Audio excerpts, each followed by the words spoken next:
Ladies and gentlemen, boys and girls, welcome to the Everything is Bad new Fangled motion picture show. Hello, Internet at large. We're back. And as usual, as is tradition, I'm Niall. And I'm Nolan. I'm going to try desperately not to cough all over the mic. And we're going to be reviewing Valerian and the City of 1,000 Planets. Yes. And as is tradition, we're all about tradition around here.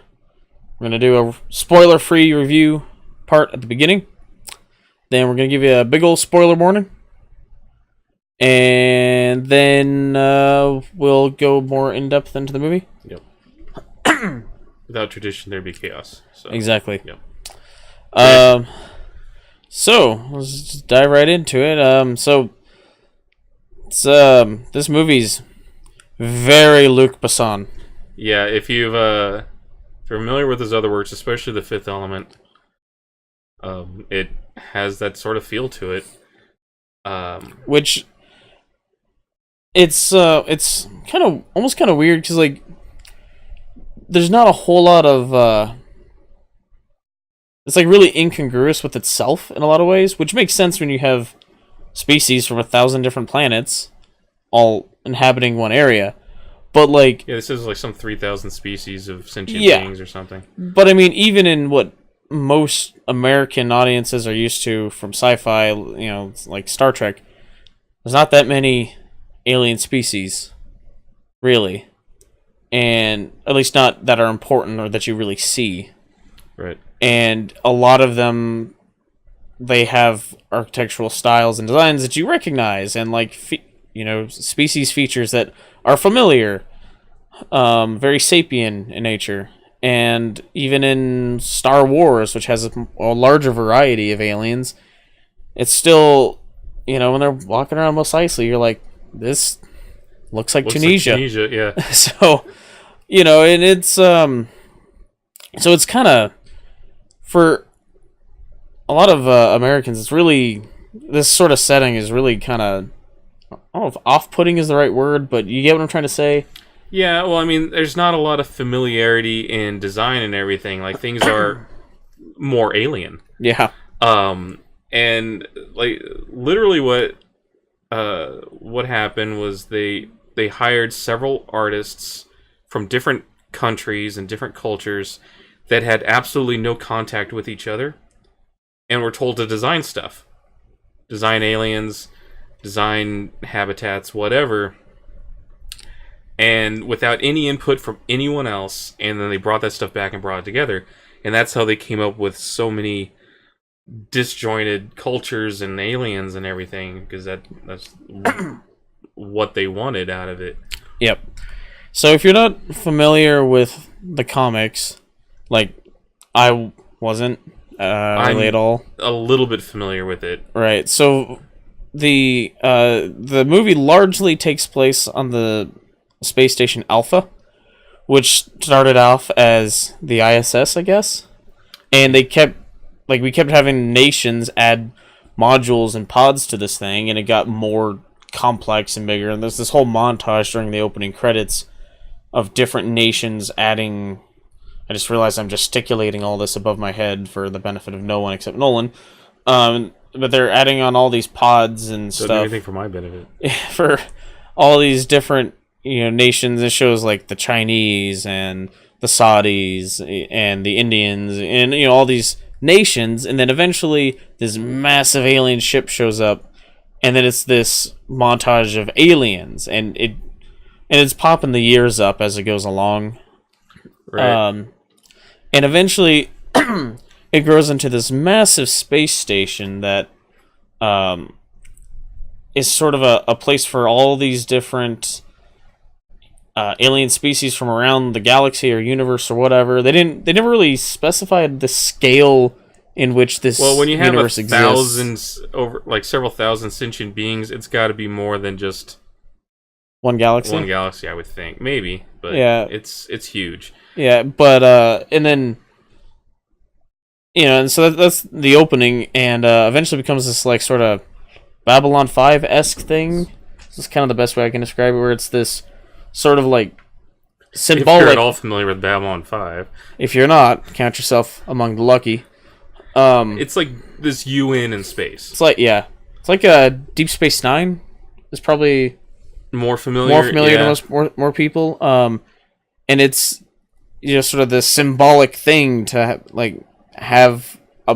to attach a module to this station. It eventually gets so big though that it's going to crash into Earth. Right. So they launch it off into deep space. It hits critical mass, and so they launch it into space into a energy current or gravity current or whatever. And it's just sort of been adrift for a few hundred years. And meanwhile, more alien species show up and join in. Yeah, and with humans being sort of the dominant species, militarily and governmentally there. Yeah, and so there's all these different habitats. There's underwater habitats and like high energy habitats and stuff for these habitats for non-oxygen breathers and and so for these like more bizarre creatures, and then there's a pressurized oxygen environment for the vast majority of the species.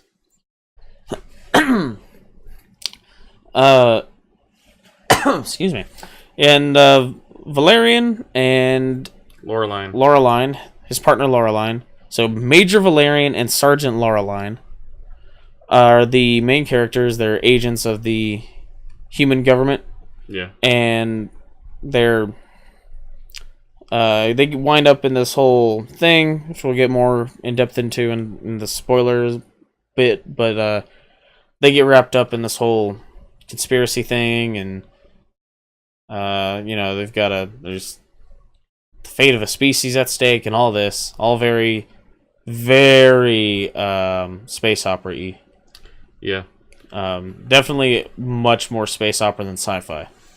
Yep. If you're all at all familiar with the comics, and at all familiar with French comics, it's very much in that vein of that style. And the French comics, if you're fortunate to have read any, they all have a unique style of both storytelling and art, and you can kind of tell when you're reading, like, oh, this is one of those. One of those. And Valerian is very much that. Very reminiscent of like 80s animation, like Heavy Metal. Which is Heavy Metal Magazine. Well, Heavy Metal Magazine, I mean, that's the North American version. It was a French magazine, I'm pretty sure. Sorry, it's just me tapping on the chair. But yeah, it's the comic. I think it was a comic strip and then collected into comic books, like Judge Dredd. Yeah, and it has that European comic feel about it, and yeah. But yeah, I mean, overall, I'd say it's a pretty good movie. It's got a 7.0 on IMDb, and that feels fair to me. Yeah, I want some sequels to it. Yeah. Actually, I'd like more of this universe. I agree with you, and only because, to me, the world building was more interesting than the story itself. Yeah, my favorite part was the first act. I thought the first act, even before they got to Alpha, was the best part of the movie. Yeah. And yeah, it's just sort of... And that has the most world building in it. Yeah, it has a ton of world building, and it does it in a way that's... It does it in such a way where it's... they avoid the... Here, let me explain this thing to this character who should know what's going on. There was some of that, though. When they showed up on Alpha. Oh, yeah. Like, tell me about Alpha. Well, no, they were like, tell me what's changed since we left. Right. Because they presumably have been gone for a while. Yeah. And, they said, in the last year, it's grown 7%. They've added these many new species. Oh, okay. Yeah. So that part didn't feel too forced to me. The part where, the line where it says in the 600 years or whatever that it's been adrift, it's traveled more than these many miles. That one felt kind of weird, but I mean overall that explanation I don't think was too bad. No, I guess not. Yeah. Let's see. this is my favorite Dane DeHaan role because I haven't really liked him in anything, and I know they're like he has his diehard fans out there that just love him, and I'm like, eh. He always sounds like he needs to clear his throat in this movie. Yeah, and he always looks like he hasn't slept. Like not even just in this role, but like everything I've seen him in, it's like he hasn't slept in 3 months. Yeah. And then the two characters, they have some chemistry together. You can see them like there, but a lot of the times their delivery is a little stiff on things here and there. Not all the time. Sometimes they're pretty good, and sometimes they're kind of like a little stiff. Like, is that the best take you could get? Yeah. But overall, it was passable performances. Yep. I was we got very excited because the voice of one of the aliens is John Goodman. John Goodman, which we had no idea was in the movie. We had no idea he was in the movie, but he's only in like one scene. It's like in Cars 2 when we're like, oh, Bruce Campbell is that car. Oh, that car's destroyed. All right, he was in one scene. Yeah. So I mean, I'm not saying his character gets destroyed, but yeah, he's very briefly in the movie. Yeah, but he's got a distinct voice. So we're like, oh wait, that's John Goodman. Yeah. And yeah, I mean it's the acting. Yeah, it's overall. Honestly, probably all the supporting characters I think were done very well. Mm-hmm. Even Rihanna was good in the movie. Yeah, that was a pretty interesting scene when she made her entrance.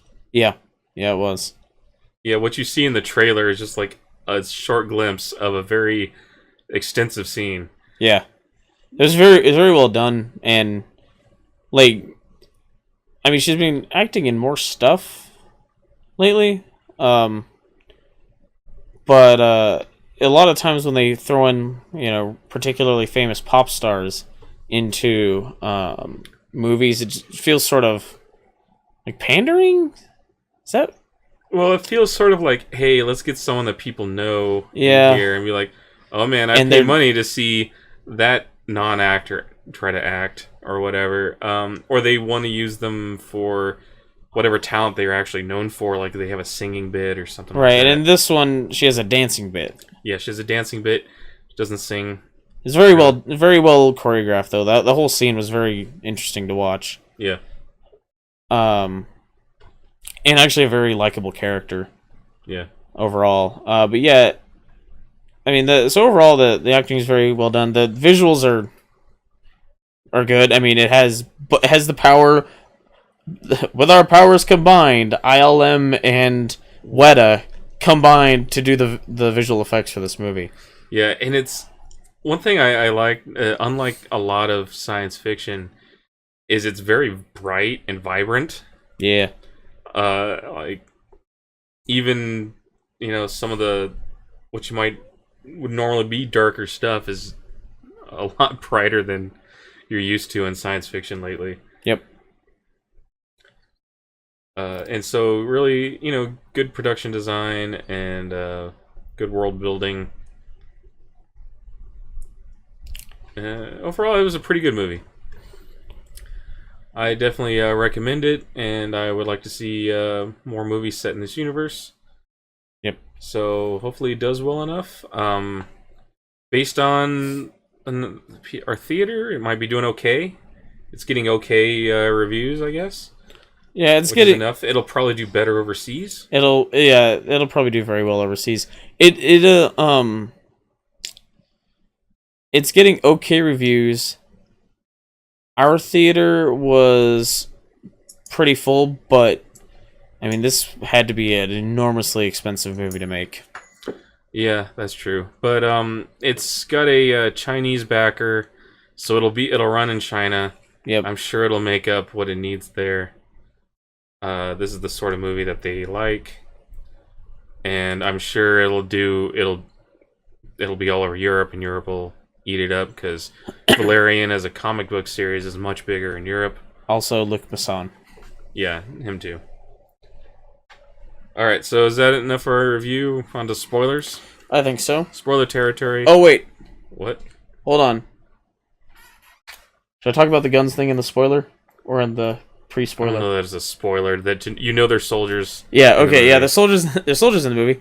And I always have to point this out when there's issues that I have with guns. We should have like a segment that's just like Niall and the guns in the movie. Yeah, Niall on the guns. Alright, so Valerian's running around with this blaster that just like shreds things, whatever. And it's like, super sci-fi looking. It's super sci-fi looking. It's in the like there's a still that's on like a lot of the advertising. It's Loreline holding the gun, but it's the same gun. Yeah. Well, I mean, yeah. There's a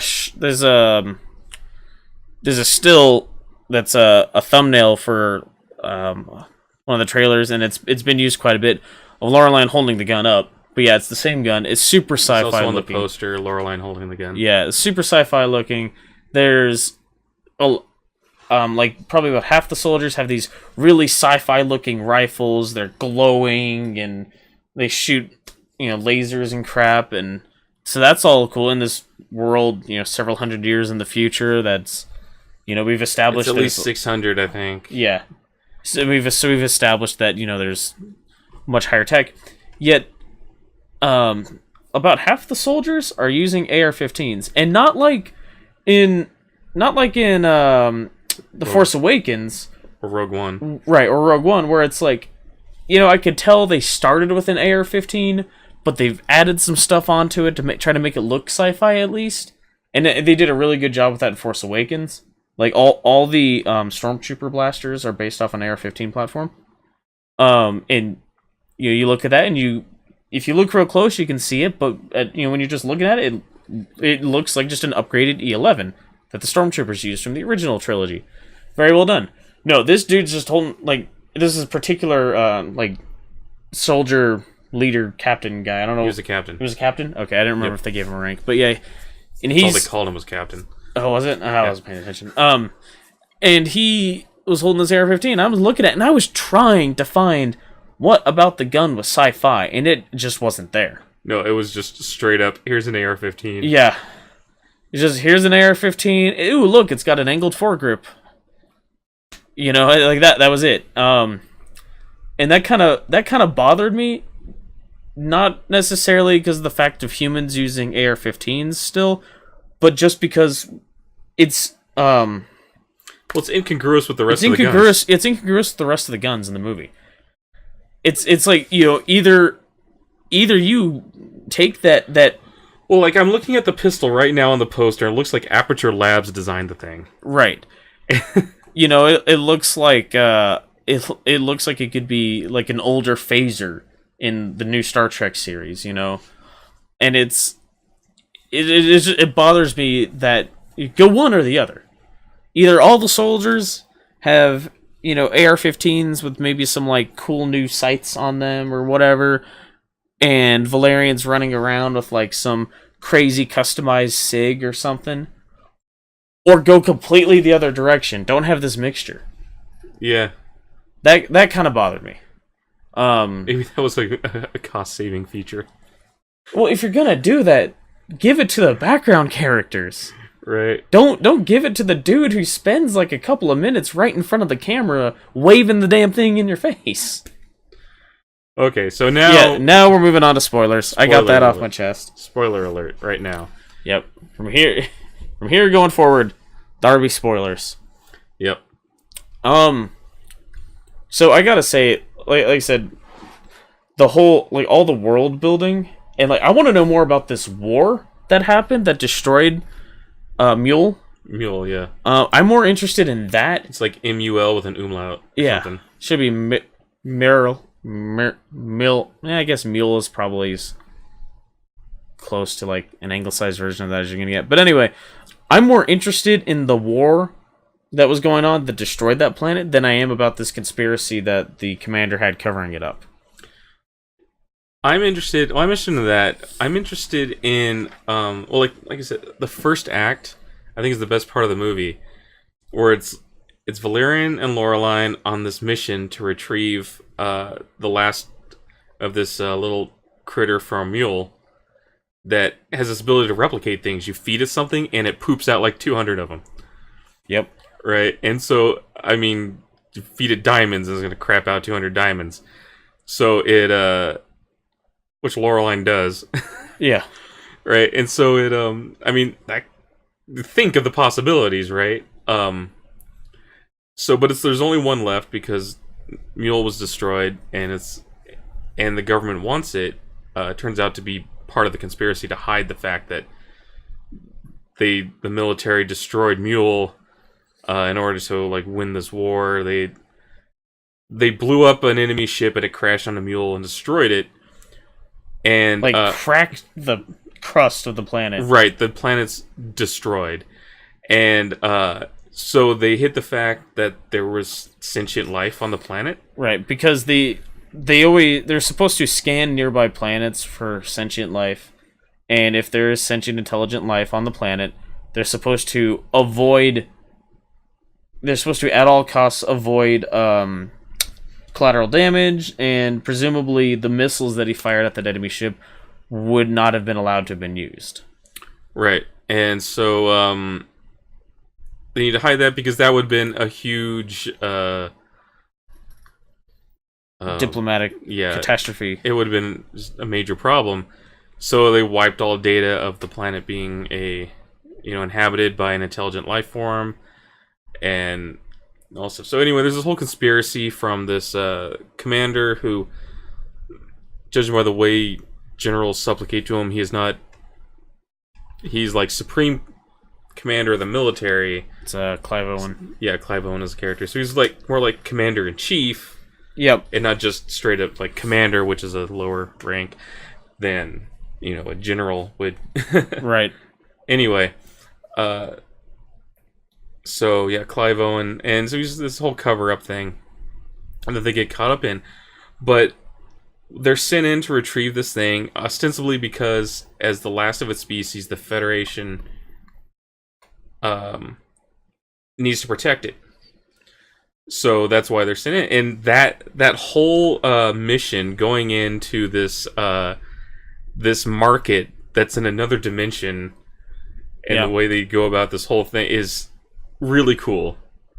I thought that whole sequence was awesome. The big market, is that what he called it? Yeah, the big market, I think. And it's this whole thing where like tourists go, and it's this planet that's like space Morocco or something. And you go there and there's these Weequay looking aliens. They hand out these visors and these gloves, and then you go through this thing and you try on the visors and you can see and interact with something on a different dimension. Oop, right. Just bump the mic. And you see it on a different dimension. So they're like wandering around this enclosed. There's this walled off section of desert.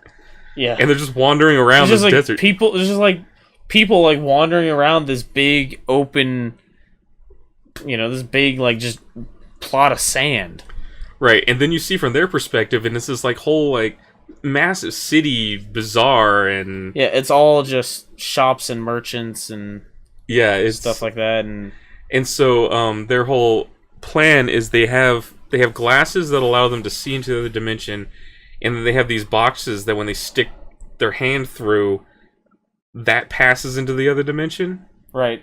So they can see where they are just wandering. They just walk across the desert up to where they need to be. And like, all right, we're in the spot. We're on the other dimension. This is where we need to be. And so Valerian sticks his hand in the box with a gun and holds up the bad guy that has this alien. John Goodman plays him. And he takes the thing and pulls that back through into the regular dimension. It's this whole thing. And it's really cool the way it was done. And I want to see like more of Valerian and Laureline on these like smaller missions, and not like these missions to save the galaxy like what the movie turned into. But that was just more interesting to me than the rest of the movie. Yeah, I agree. And like I said, the world building to me was more interesting than the actual story of the movie. Yeah, every time they encountered a new species, it was so different than anything else, or like a new area even. Right, like the alpha is so diverse that there's a sequence, and you see like a tiny bit of it in the trailer, where Valerian's like running, he's busting through these walls, and he's in these new environments every time he busts through a wall. So he's like running through like what looks like a sewer, then he busts through a wall and he's in this garden, and he busts through a wall and it's like underwater, and he busts through a wall and it's like, and he's like falling through space, and then he like shoots this like shield down with his gun, so he lands on it and uses his platforms to go into like this pipe, and then keeps going, and this whole thing is really that whole thing was pretty cool. Yeah, the whole sequence in the pleasure whatever area, the red light district, was really interesting. Just like walking through and seeing all these like alien prostitutes out, and Jessica Rabbit, and a woman that looks like she's cosplaying as Jessica Rabbit. And that whole sequence is very interesting as well. And there was a joke in there where this woman comes up to him and starts speaking French, and he's like, I don't speak French, sorry. Yeah. Which is funny. And so that's where Rihanna comes in. Yeah, she's a shapeshifter and a stripper. Yeah, and she's like this gelatinous thing, so she can like. The idea is Valerian needs to get into this enclave, basically, and they won't let anyone. They won't let anyone but their own species enter, and so he gets Rihanna's character to like wrap herself around him and become this alien and walk them in. Yeah, and Ethan Hawke plays her pimp. Yep. And that whole sequence is really interesting. And like I said, just I'm more interested in like just seeing the world that's been built than conspiracies to cover up the deaths of 6 million aliens. Well, that kind of reminds me like of Judge Dredd. So there's the good Judge Dredd movie, Dredd, which is just a small little story. Yep. And then there's the bad Judge Dredd movie, Judge Dredd, which starts off, normal everyday life of Judge Dredd, and then there's this huge conspiracy to cover up some bad misdeeds that the government did. Yep, that's the one starring Sylvester Stallone. Yeah, that was the bad one, and then the good one is just Dredd. Starring what's Carl his name Urban. from Riddick? Yeah, Carl Urban.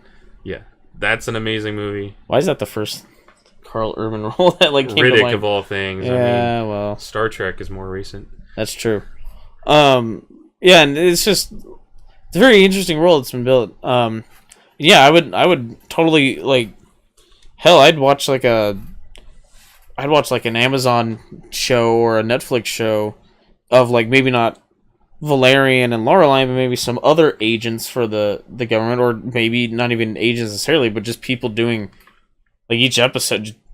Don't make it like some big overarching thing. Just make it episodic and like all right, this episode they're doing this job. They're doing a heist or a caper or something. That could work in an animated format. I think. That'd be cool. Let's see. Do we have anything else to say about it? I liked it. Yeah. I want to see more. And like I said, I think overall the performances were all right. The two leads could be a little stiff sometimes. I think Dean DeHaan more so than actually no, about the same. They both had although scenes where they Cara were Delevingne or Delevingne. There's way too many consonants in that name. Yeah. She was way better in this movie than she was in Suicide Squad. I think that's Suicide Squad's fault. Could be. Suicide Squad was bad. Yeah, I feel like all the actors are just phoning it in that movie. Yeah, because like we know Will Smith can act. Right. We know Will Smith is a good actor. We have proof of that. Yeah, and everyone hates on the Joker in that. They say not only did they not like the portrayal of the Joker, but they thought that what's his face's acting was bad. I'm like, the guy's got an Oscar. He can act. He was the only good part in that movie. Yeah, I agree. I thought he actually did pretty well in that. Jared Leto. Yeah. I'm like, the guy's got an Oscar. He can act. All right, we don't. Yeah. There's no like denying that. But yeah, so definitely though, this is an improvement over Suicide Squad as far as her performance goes. Yeah. It helps that she's easy to look at. A lot more so in this than in Suicide Squad, though. That's true. Yeah, so, but yeah, I don't have anything else to add to that. No. Next week is Atomic Blonde. Yep. With Charlize Theron. Looks like another fun one. Yep. That's the thing about this movie, though. I had fun watching this movie. Yeah. Although, I did hit a point, and granted, it was maybe like 25 minutes, half hour from the end. This is a long movie. It is kind of a long movie. But it's like 2 hours and 17 minutes or something like that. What you don't want... 2 hours and 17. What you don't want your audience... You never want your audience to think to themselves, God, this is a long movie. You don't want them to have any real concept of how long that movie was. Right. When they start thinking that, it means you're not fully engaging them. And I had that thought. Yeah, I think it did drag in a few places. Not drastically so. It didn't like ruin the movie or anything. But there were some places they could have tightened some stuff up, I think. Yeah. Yeah. Yeah. So, overall, pretty good though. Yep. So tune in next week for our review of Atomic Blonde. And then our typical Sunday evening stream might be coming at you kind of late tomorrow. If it's coming at you at all. Sort of depends on how tomorrow goes. Next week we'll probably actually have we might actually be able to have the review up for Atomic Blonde. Might be able to have it up like early on Saturday. So if not early on Saturday, it'll be in the evening then. So you'll see it then. And then what's the week after Atomic Blonde? Do you know? No, I don't know. No, that's. Does it matter? I want to know for my own benefit. I'd like to know what I'm looking forward to. Oh, Dark Tower. Oh, yeah. Yeah, so next week is Atomic Blonde, 2 weeks is Dark Tower. So absolutely seen the crap out of that movie. That movie looks like a lot of fun too. Yep. So, cool. Go check out a review of Dunkirk and go see Dunkirk. Yeah. We'll see you next week. Thanks for listening.